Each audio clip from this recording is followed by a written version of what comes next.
Surah 12. Yusuf, Joseph. In the name of Allah, the most merciful, the most compassionate. Alif Lam Ra. These are the verses of a book that clearly expounds the truth. We have revealed it as a recitation in Arabic that you may fully understand. O Muhammad, by revealing the Qur'an to you, we narrate to you in the best manner the stories of the past, although before this narration you were utterly unaware of them. Call to mind when Joseph said to his father, "My father, I saw in a dream 11 stars and the sun and the moon. I saw them prostrating themselves before me." His father said, "My son, do not relate your dream to your brothers, lest they hatch a plot to harm you. Indeed, Satan is man's open enemy. As you have seen in the dream, so will your Lord choose you for his task and will impart to you the comprehension of the deeper meaning of things, and will bestow the full measure of his favor upon you and upon the house of Jacob, even as he earlier bestowed it in full measure upon your forefathers, Abraham and Isaac. Surely your Lord is all-knowing, all-wise." And call to mind when the brothers of Joseph conferred together and said, "Surely Joseph and his brother are dearer to our father than we are. Although we are a group of so many, our father is clearly mistaken. So either kill Joseph or cast him into some distant land, so that your father's attention may become exclusively yours, and after so doing, become righteous."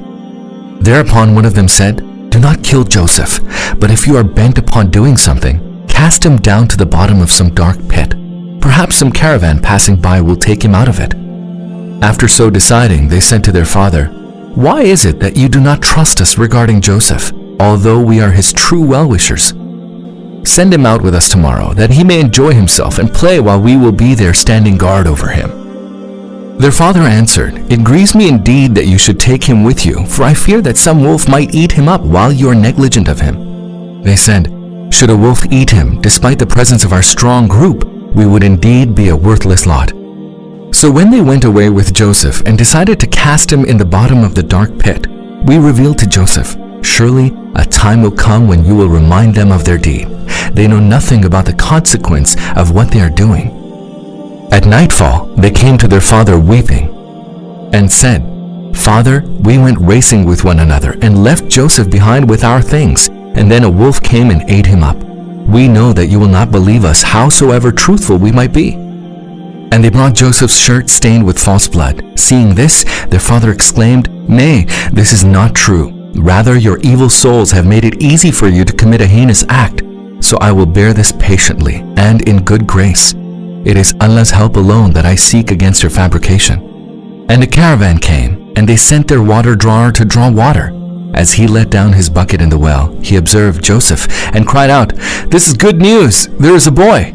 They concealed him, considering him as part of their merchandise, while Allah was well aware of what they did. Later, they sold him for a paltry sum, just a few dirhams. They did not care to obtain a higher price. The man from Egypt who bought him said to his wife, "Take good care of him. Possibly he might be of benefit to us, or we might adopt him as a son." Thus we found a way for Joseph to become established in that land, and in order that we might teach him to comprehend the deeper meaning of things. Allah has full power to implement his design, although most people do not know that. And when Joseph reached the age of maturity, we granted him judgment and knowledge. Thus do we reward those who do good. And it so happened that the lady in whose house Joseph was living sought to tempt him to herself, and one day bolting the doors she said, "Come on now." Joseph answered, "May Allah grant me refuge. My Lord has provided an honorable abode for me, so how can I do something so evil? Such wrongdoers never prosper." And she advanced towards him, and had Joseph not perceived a sign from his Lord, he too would have advanced towards her. Thus was Joseph shown a sign from his Lord, that we might avert from him all evil and indecency, for indeed he was one of our chosen servants. Then both of them rushed to the door, each seeking to get ahead of the other, and she tore Joseph's shirt from behind. Then both of them found the husband of the lady at the door. Seeing him, she said, "What should be the punishment of him who has foul designs on your wife, except that he should be imprisoned or subjected to painful chastisement?" Joseph said, "It is she who was trying to tempt me to herself." And a witness belonging to her own household testified on grounds of circumstantial evidence. If his shirt is torn from the front, then she is telling the truth and he is a liar. But if his shirt is torn from behind, then she has lied and he is truthful." So when the husband saw Joseph's shirt torn from behind, he exclaimed, "Surely this is one of the tricks of you women. Your tricks are indeed great." Joseph, disregard this, and you, woman, ask forgiveness for your sin, for indeed it is you who has been at fault. And some ladies in the city began to say, "The chief's wife, violently in love with her houseboy, is out to tempt him. We think she is clearly mistaken." Hearing of their sly talk, the chief's wife sent for those ladies and arranged for them a banquet and got ready couches and gave each guest a knife. Then while they were cutting and eating the fruit, she signaled Joseph, "Come out to them." When the ladies saw him, they were so struck with admiration that they cut their hands, exclaiming, "Allah preserve us! This is no mortal human. This is nothing but a noble angel." She said, "So now you see, this is the one regarding whom you reproached me. Indeed, I tried to tempt him to myself, but he held back, although if he were not to follow my order, he would certainly be imprisoned and humiliated." Joseph said, "My lord, I prefer imprisonment to what they ask me to do. And if you do not avert from me the guile of these women, I will succumb to their attraction and lapse into ignorance." Thereupon his lord granted his prayer and averted their guile from him. Surely he alone is all-hearing, all-knowing. Then it occurred to them to cast Joseph into prison for a while, even though they had seen clear signs of Joseph's innocence and of the evil ways of their ladies. And with Joseph, 2 other slaves entered the prison. One of them said, "I saw myself pressing wine in a dream." And the other said, "I saw myself carrying bread on my head, of which the birds were eating." Both said, "Tell us, what is its interpretation? For we consider you to be one of those who do good." Joseph said, "I will inform you about the interpretation of the dreams before the arrival of the food that is sent to you. This knowledge is part of what I have been taught by my Lord. I have renounced the way of those who do not believe in Allah and who deny the hereafter. And I have adopted the way of my forefathers, Abraham and Isaac and Jacob. It is not for us to associate any with Allah in His divinity. It is out of Allah's grace upon us and upon mankind that He did not require of us to serve any other than Allah, and yet most people do not give thanks. Fellow prisoners, is it better that there be diverse lords or just Allah, the One, the Irresistible? Those whom you serve besides Him are merely idle names that you and your fathers have fabricated without Allah sending down any sanction for them. All authority to govern rests only with Allah. He has commanded that you serve none but Him. This is the right way of life, though most people are altogether unaware. Fellow prisoners, this is the interpretation of your dreams. One of you will serve wine to his lord, the king of Egypt. As for the other, he will be crucified, and birds will eat of his head. The question concerning what you asked has thus been decided." And Joseph sent to the one of the 2 prisoners who he knew would be set free, "Mention me in your Lord's presence." But Satan caused him to forget mentioning this to his Lord, the ruler of Egypt. And so Joseph languished in prison for several years. And once the king said, "I have dreamt that there are 7 fat cows, and 7 lean cows are devouring them, and there are 7 fresh green ears of corn, and 7 others dry and withered. My nobles, tell me what is the interpretation of this dream, if you are well versed in interpretation of these dreams." They said, "These are confused dreams, and we do not know the interpretation of such dreams." Then one of the 2 prisoners, the one who had been set free, now remembered, after the lapse of a long period, what Joseph had said. He said, "I will tell you the interpretation of this dream. Just send me to Joseph in prison." Then he went to Joseph and said to him, "Joseph, O truthfulness incarnate, tell the true meaning of the dream in which 7 fat cows are devoured by 7 lean ones, and there are 7 green ears of corn, and 7 others dry and withered, so that I may return to the people and they may learn." Joseph said, "You will cultivate consecutively for 7 years. Leave in the ears all that you have harvested, except the little out of which you may eat. Then there will follow 7 years of great hardship, in which you will eat up all you have stored earlier, except the little that you may set aside. Then there will come a year when people will be helped by plenty of rain, and they will press grapes." The king said, "Bring this man to me." But when the royal messenger came to Joseph, he said, Go back to your master and ask him about the case of the women who had cut their hands. Surely my lord has full knowledge of their guile." Thereupon the king asked the women, "What happened when you sought to tempt Joseph?" They said, "Allah forbid, we found no evil in him." The chief's wife said, "Now the truth has come to light. It was I who sought to tempt him. He is indeed truthful." Joseph said, "I did this so that he, i.e. the chief, may know that I did not betray him in his absence, and that Allah does not allow the design of the treacherous to succeed.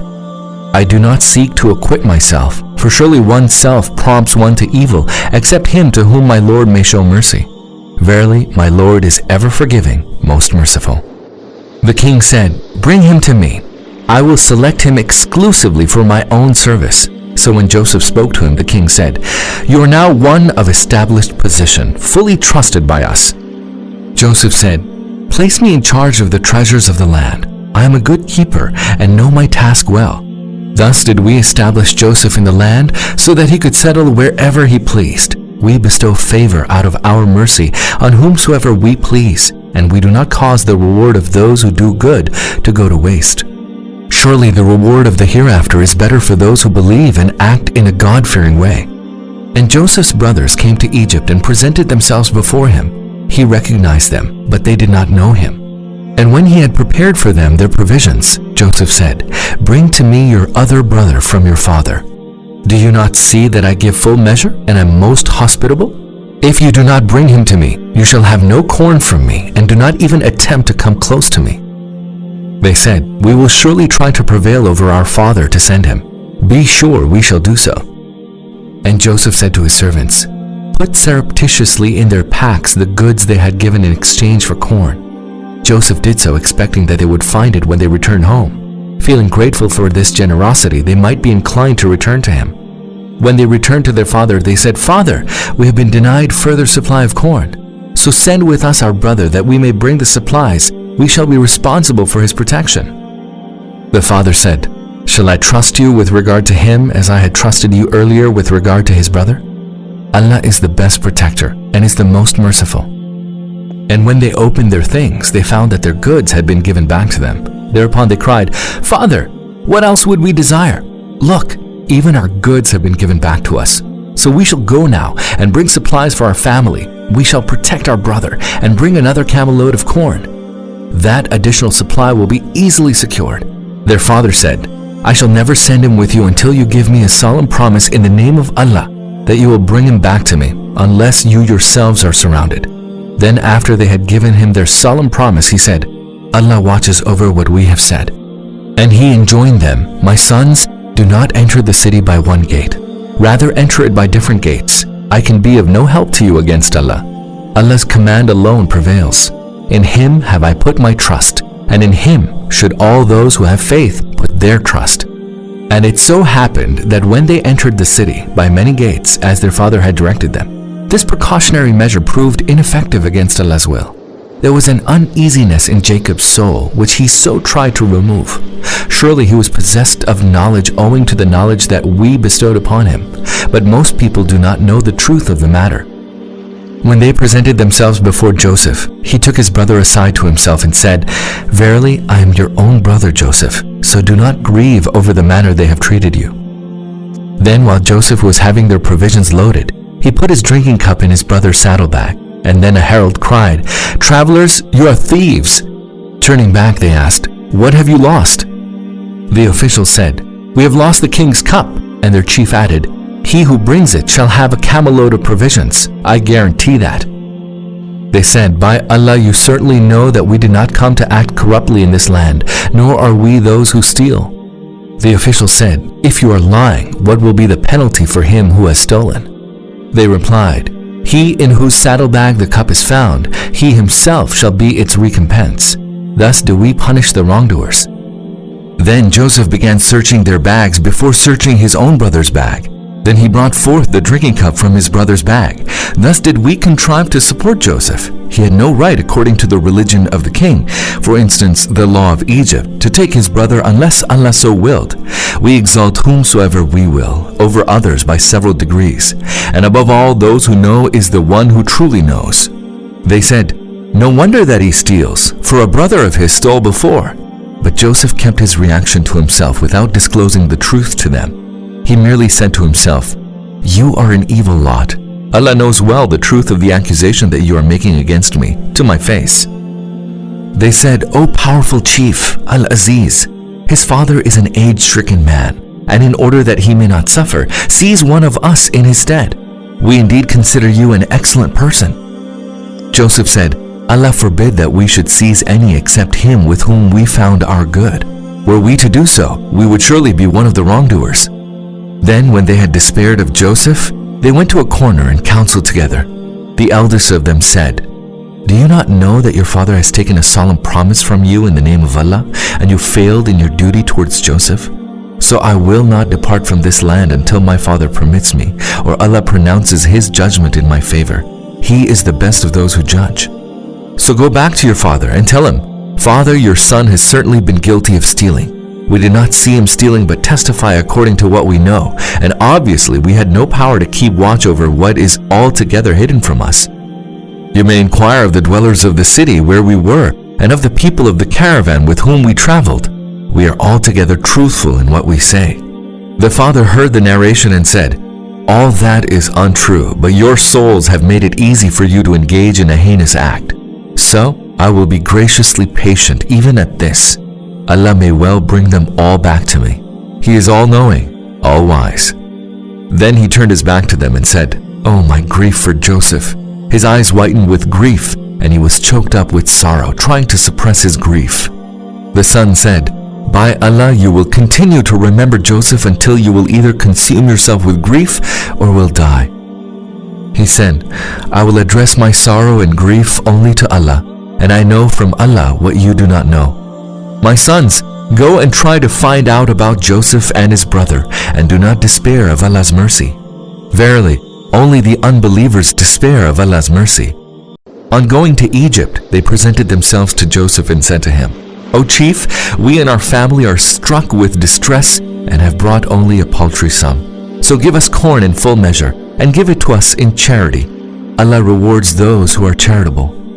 When Joseph heard this, he could not hold himself and said, "Do you remember what you did to Joseph and his brother when you were ignorant?" They exclaimed, "Are you indeed Joseph?" He said, "Yes, I am Joseph, and this is my brother. Allah has surely been gracious to us. Indeed, whoever fears Allah and remains patient, Allah does not allow the reward of such people to go to waste." They said, "We swear by Allah, indeed Allah has chosen you in preference to us, and we were truly guilty." He replied, "No blame lies with you today. May Allah forgive you. He is the most merciful of all those that are merciful.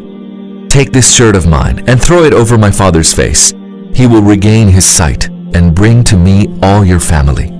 And as the caravan set out from Egypt, their father said in Canaan, "Indeed, I smell the fragrance of Joseph. I say so although you may think that I am doting." They said, "Surely you are still in your same old craze."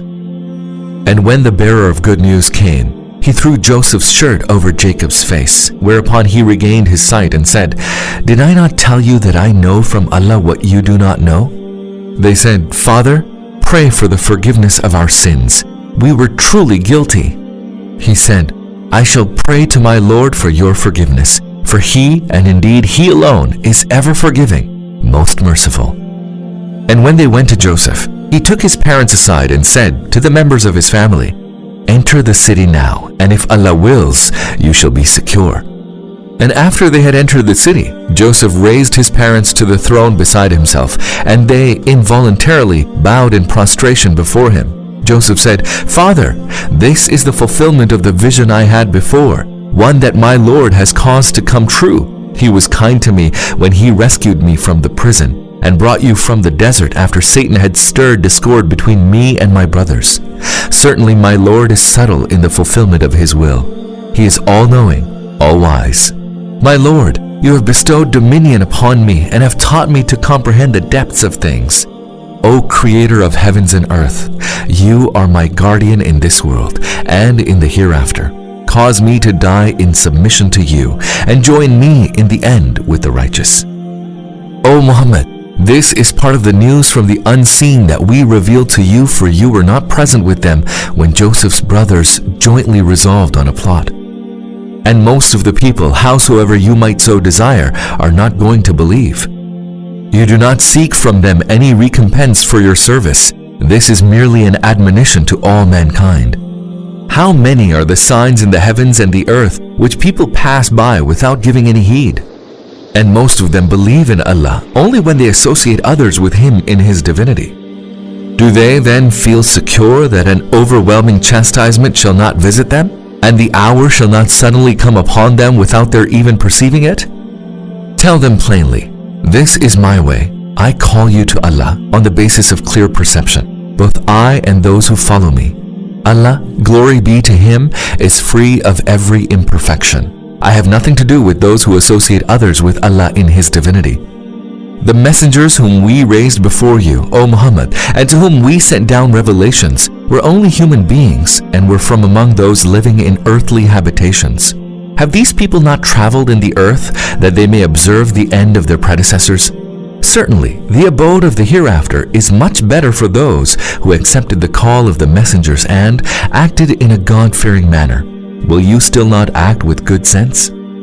It also happened with the earlier messengers that for long they preached and people paid no heed, until the messengers despaired of their people, and the people also fancied that they'd been told lies by the messengers. Then suddenly our help came to the messengers, and when such an occasion comes, we rescue whom we will. As for the guilty, our chastisement cannot be averted from them. Certainly, in the stories of the bygone people, there is a lesson for people of understanding. What is being narrated in the Qur'an is no fabrication. It is rather confirmation of the books that preceded it, and a detailed exposition of everything, and a guidance and mercy for people of faith.